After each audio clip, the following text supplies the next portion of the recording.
kuna mtu anatangaza ati ametoa taarifa kusema ati serikali ilipanga wahuni na watu wa kubomoa biashara na kuharibu biashara na kuchoma biashara ya watu wa jamii moja.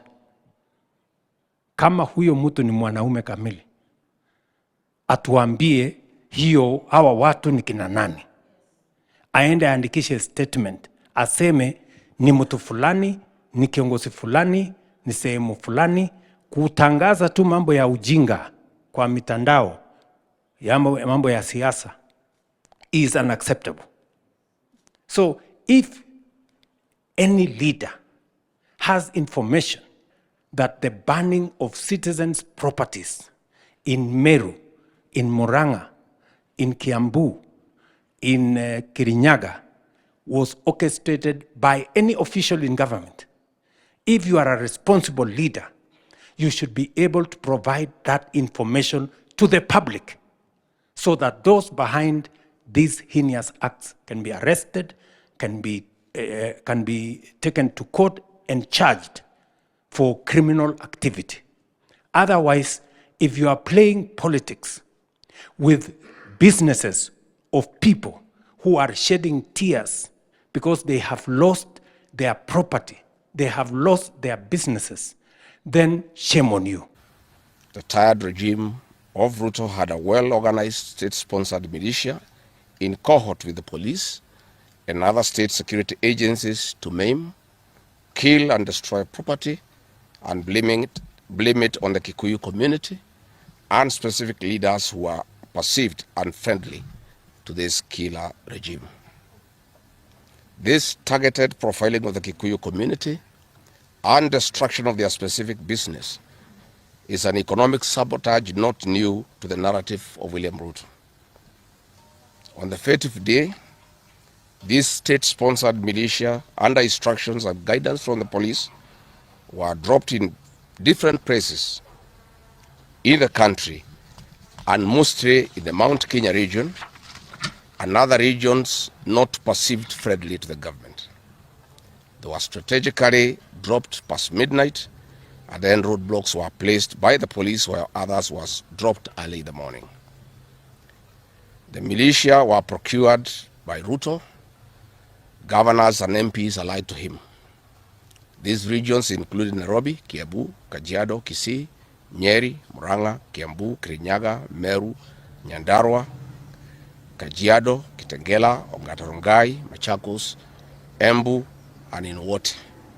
They had clear instructions to loot and destroy specific properties under police supervision.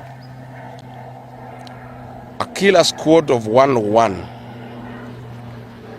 that works under the Director General of the National Intelligence Service, Nuruddin Haji, was armed with assault rifles and drove in a convoy of unmarked Subarus, shooting and killing innocent protesters aimlessly in the streets and estates.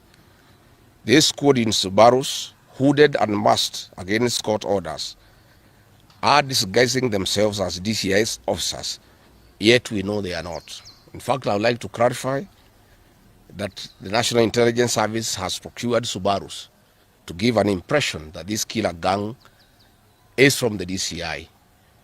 The truth of the matter is that this has nothing to do with the DCI. This is the National Intelligence Service. And this squad of 101 people was formed when I was still in government. Officers were recruited from the Administration Police Unit for special training by NIS on abductions, killings, and cover-up. And this is a squad that is killing the people of Kenya. The killings and the business destruction pattern point to William Ruto's ethnic profiling narrative.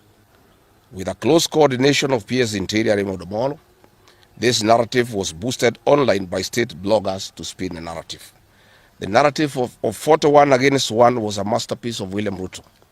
The target was profiling Kikuyus against the rest of the country. To a large extent, he succeeded, and every Kenyan knows what happened, and it is also fresh in his mind of the ICC ordeal still hanging on the neck of William Ruto today. We remind William Ruto that his ICC cases are not yet over.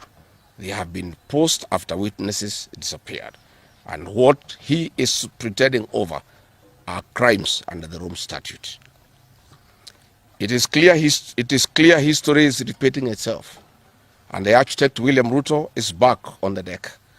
He is hell-bent to finish his unfinished business with the people of Mount Kenya, destroy their businesses and make them black sheep of Kenya.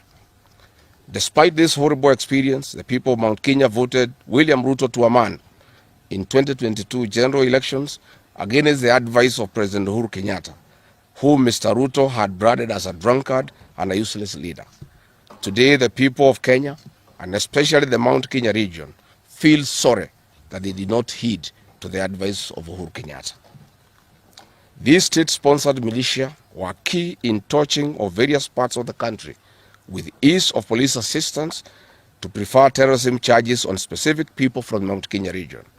So far, about 50 young people are in courts in trumped-up charges of terrorism in scenarios of stage-managed crimes by the state. Again, this is a clear onslaught on the Kikuyu nation. A case in point, when a police station in MWANAUME in Homa Bay County was torched, the suspects for that particular crime have been charged with arson. But when a police station is alleged to have been torched in Kiambu, suspects from the Kikuyu nation are charged with terrorism charges.